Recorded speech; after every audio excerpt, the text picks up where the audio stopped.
आज की रात करीब 10 बजे शहर से कुछ दूर एक सुनसान सड़क पर एक कार तेज गति से दौड़ रही थी, जिसमें 3 नौजवान लड़के अभी अभी शहर के किसी बड़े बार में शराब का नशा करके घर के लिए निकले थे। तीनों किसी चिंता में एकदम शांत बैठे थे। तभी सामने की लेफ्ट सीट पर बैठे राजू ने अंकित से डरी हुई आवाज में कहा, भाई अंकित, कल रात जो हुआ बहुत बुरा हुआ यार। राजू, तू यही बात मुझसे कितनी बार कह चुका है, मुझे याद नहीं, पर तू उसके बारे में ज्यादा सोच मत। जो हुआ वो बदलेगा नहीं। उस घटना को एक बुरा सपना समझकर भूल ही जाना हम तीनों के लिए बेहतर होगा। क्यों मोंटी, कुछ समझा? वैसे बताने के लिए शुक्रिया, पर यह बात तो मैं आज सुबह ही समझ गया था। बस मुझे थोड़ी चिंता इस बात की है कि उसी को लेकर तुम लोग मुझे आज दोपहर से परेशान कर रहे हो। मोंटी ने बड़े ही आसानी से यह बात बोल दी, जैसे कि कुछ हुआ ही ना हो। राजू और अंकित ने कल के मुकाबले आज थोड़ी कम पी रखी थी। हे मोंटी, ये तू बोल रहा है? कल हम कितने नशे में थे तुझे याद है? कल हमने शराब के नशे में कितनी भयंकर गलती की है, और ये सब तेरा ही प्लान था। राजू ने पश्चाताप की आवाज में कहा। छोड़ ना यार, वो देख सामने मेरा ठिकाना आ गया है। ठीक है दोस्तों, मैं चलता हूँ। अंकित, सामने रोक दे भाई। मोंटी ने बात को टालते हुए कहा। गाड़ी किसी बड़े से बिल्डिंग के सामने आकर रुकी। यह सिर्फ अकेली ऐसी बिल्डिंग थी जो कि सबसे ऊंची थी। बाकी आसपास तो कुछ छोटे छोटे मकान ही थे, और उनसे कुछ ही दूरी पर काली घनी झाड़ियां थी जो बड़ी ही डरावनी दिखाई दे रही थी। मोंटी गाड़ी से उतरा और अपने साथियों को गुड नाइट कहते हुए बिल्डिंग की ओर मुड़ा। इधर अंकित ने कार घुमाई और सीधे राजू के घर का रास्ता पकड़ लिया। तभी अचानक सामने से एक काली धुएंधार परछाई आई और उनको धीमी गति से पार करते हुए पीछे की ओर कहीं गुम हो गई। राजू और अंकित दोनों ही चौंक गए कि अभी यह जस्ट क्या हुआ था। तभी गाड़ी चलाता हुआ अंकित बोला, हे राजू, शायद आज भी हमको कुछ ज्यादा ही चढ़ गई है।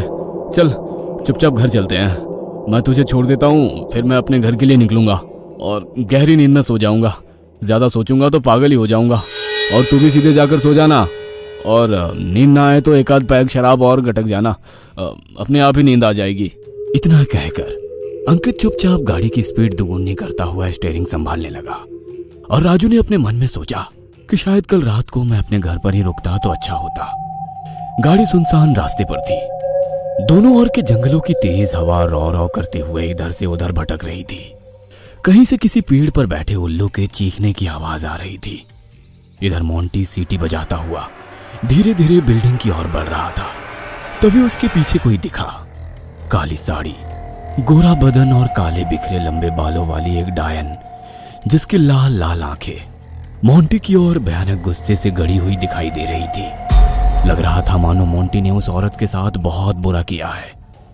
आगे की ओर मोंटी अपने कदम बढ़ा रहा था कि तभी उसको ऐसा लगा जैसे कोई उसका पीछा कर रहा हो। किसी के चलने की आवाज उसे आ रही थी।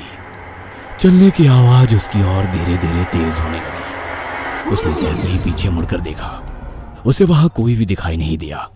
उसे लगा शायद उसका वहम होगा। उसने सामने देखा, तभी अचानक वो डायन उसके चेहरे के एकदम करीब आ गई और डरावनी हंसी से गायब हो गई। मोंटी कांप उठा। वो बहुत डर गया था।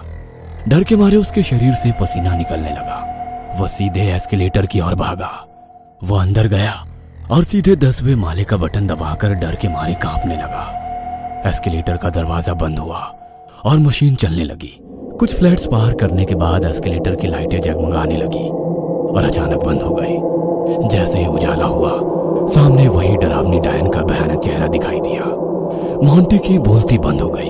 वह जोर से चिल्लाना चाहता था, पर उसके मुंह से एक आवाज तक नहीं निकल पा रही थी। वह बुरे तरीके से डर चुका था। तभी अंधेरा हो गया। मोंटी ने जैसे ही अपनी आंखें बंद की, उजाला हो गया। उसने सामने देखा, उसे वो दिखाई नहीं दी। 10वां माला आ चुका था। हाथों से अपने चेहरे का पसीना पोंछते हुए उसने ऊपर देखा। वो डायन ऊपर एस्केलेटर पर लटकी हुई मोंटी की ओर डरावनी हंसी में देखे जा रही थी। एस्केलेटर का दरवाजा पूरा खुलने को ही था कि मोंटी तुरंत ही वहां से भाग निकला और अपने रूम की चाबी जेब से निकालकर अपने दरवाजे पर आ गया। उसने लॉक खोला, दरवाजा बंद किया और सीधे अपने बिस्तर की ओर पलायन किया। उसने बिस्तर से चादर उठाया और अपने पूरे शरीर को उस चादर से बिस्तर में छिपा लिया। वो डर के मारे कांप रहा था। कि तभी अचानक किसी ने पैरों की ओर से चादर को खींचा। मोंटी की हालत खराब हो गई। डर के मारे उसकी आंखें गीली हो चुकी थी।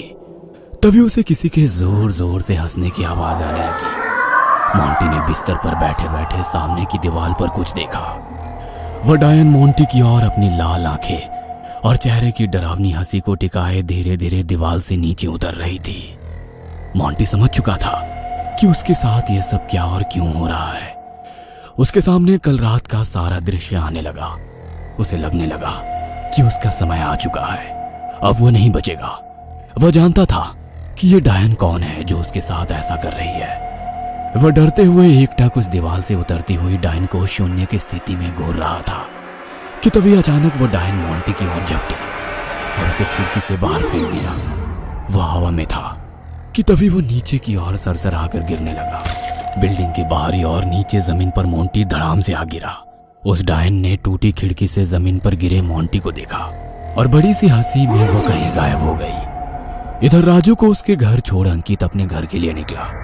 आसपास इतना सन्नाटा था कि उस सन्नाटे में उसे घुटन सी होने लगी।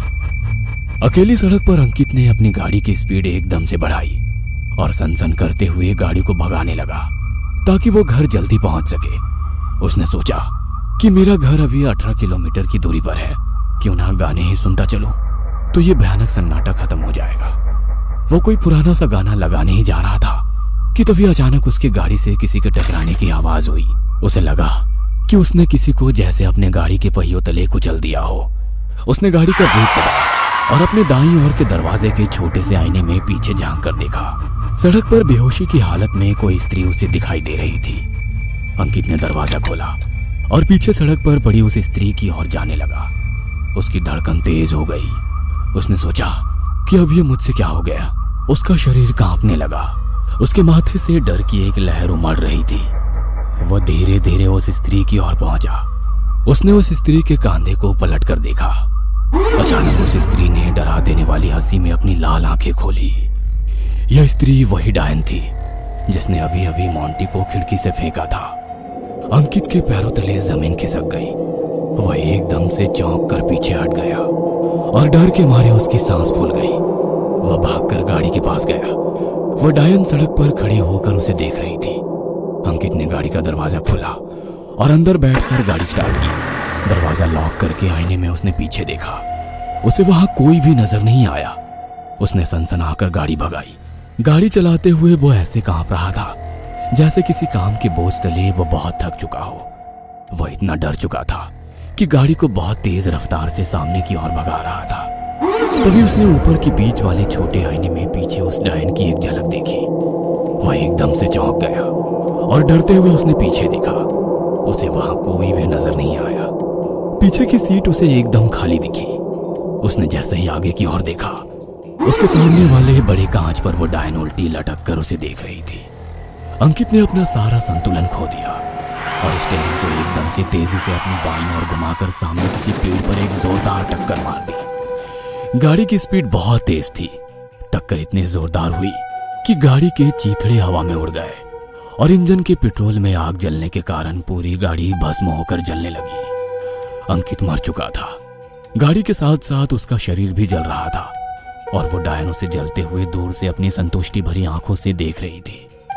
उसकी डरावनी हंसी में ऐसा लग रहा था मानो वो मन ही मन बहुत खुश थी, क्योंकि उसका दूसरा शिकार अभी पूरा हो चुका था।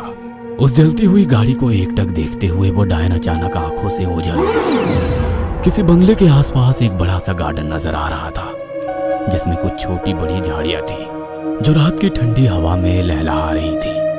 उस बंगले की दूसरी मंजिल की एक बड़ी सी खिड़की का उजाला बाहर की ओर प्रकाशित हो रहा था। वहां नीचे किसी झाड़ी के पास अचानक उस डायन की परछाई प्रकट हुई और वो उस खिड़की की ओर ताकने लगी। खिड़की से उस डायन का वो भयानक चेहरा बड़ा ही डरावना लग रहा था। वह एकटक इस ओर देखे जा रही थी कि तभी अचानक वो खिड़की के अंदर घुस गई। बाथरूम में किसी के शावर लेने की आवाज आ रही थी। बारिश की तरह शावर की बूंदें किसी का शरीर भिगा रही थी। वो राजू था जो अपनी आंखें बंद करके शावर की गर्म बूंदें अपने चेहरे पर कल की चिंता में डूबा हुआ ले रहा था। इतने में वो डायन ठीक राजू के पीछे दीवार के पास दिखाई दी। अचानक राजू को अब ऐसा महसूस होने लगा कि वहां पर वो अकेला नहीं है। उसके साथ कोई और भी मौजूद है जो उसकी ओर गुस्से से घूर कर देखे जा रहा हो। राजू ने अपनी आंखें खोली और पीछे मुड़कर देखा। उसे वहां कोई भी नहीं दिखा।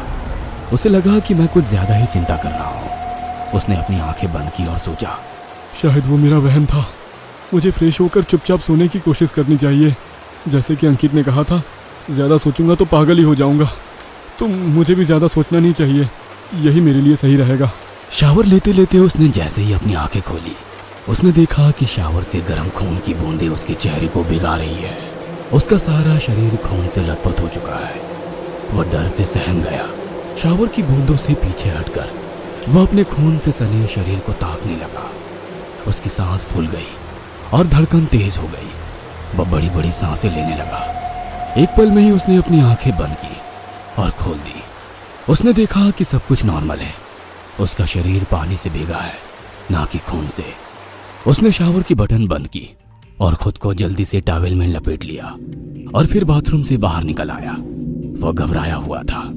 घबराहट में उसने अपने नंगे शरीर को कपड़ों से ढक लिया और वह सीधा आईने के सामने घबराते हुए जा खड़ा हुआ और अपने गीले बालों को टॉवेल से पोंछते हुए बड़ी बड़ी सांसें लेकर कुछ सोचने लगा। ये जो अभी हुआ था वो क्या था? क्या वो सच में हुआ था या कोई सपना था? उस आईने के सामने बालों को पोंछते हुए वो ऐसा सोच ही रहा था कि तभी अचानक उसे आईने में किसी की परछाई दिखी। वो डायन उसे अपनी डरावनी हंसी में लाल लाल आंखों से घूर रही थी। राजू ने उसको देखा। वह चौंक गया। उसने पीछे पलटकर देखा। राजू को उस डायन का भयानक चेहरा दिखाई नहीं दिया। राजू ने जैसे ही आईने की ओर मुड़कर देखा, उसे वो डायन का डरावना चेहरा नजर आया। वह डर के मारे हड़बड़ाकर पीछे खिसक कर नीचे गिर गया। वह थर थर कांप रहा था। बड़ी बड़ी सांसें लेकर उस डायन को शून्य की स्थिति में घूरने लगा। उस डायन को वो पहचान चुका था। कपकपाहट भरी आवाज में राजू के मुंह से कुछ शब्द बाहर निकल पड़े। तुम तो वही हो। तुम यहाँ कैसे? तुम तो मर चुकी। राजू अपनी बात पूरी करता, इससे पहले वो डायन अचानक उस पर झपट पड़ी और अंधेरा हो गया। कल रात की करीब 10:43 में शहर से बाहर किसी अकेली सड़क पर एक बहुत ही आकर्षक और सुंदर स्त्री किसी से फोन पर बातें करते हुए सामने की ओर तेजी से चली जा रही थी। अपने गोरे बदन पर उसने काली साड़ी लपेटी थी जो उस स्त्री को और भी आकर्षक बना रही थी। उसके खुले लंबे बाल ठंडी हवा में उड़ते हुए बड़ी ही सुंदर दिखाई दे रहे थे। वह स्त्री फोन पर किसी से कह रही थी कि आज ऑफिस में उसे कुछ ज्यादा ही काम होने के कारण वो इतनी लेट हो गई है। उसने कहा, माँ, तुम्हें चिंता करने की जरूरत नहीं है। मैं रास्ते पर ही हूँ, घर से केवल 12 मिनट की दूरी पर। रास्ता सुनसान है और बड़ा ही डरावना है। बहुत सन्नाटा भी है यहाँ, पर मैं जल्दी पहुँच जाऊँगी। कानों में हेडफोन लगाए तुमसे बात कर रही हूँ और फ़ोन की टॉर्च भी सामने करके लगाई हूँ। तुम सो जाओ, मैं अभी फ़ोन रख रही हूँ। 2-4 गाने सुनते हुए घर पहुँच जाऊँगी। तुम चिंता मत करो। इतना कहकर उसने कॉल की लाइन काटी और 90 के दशक का कोई पुराना हिंदी सॉन्ग सुनने लगी।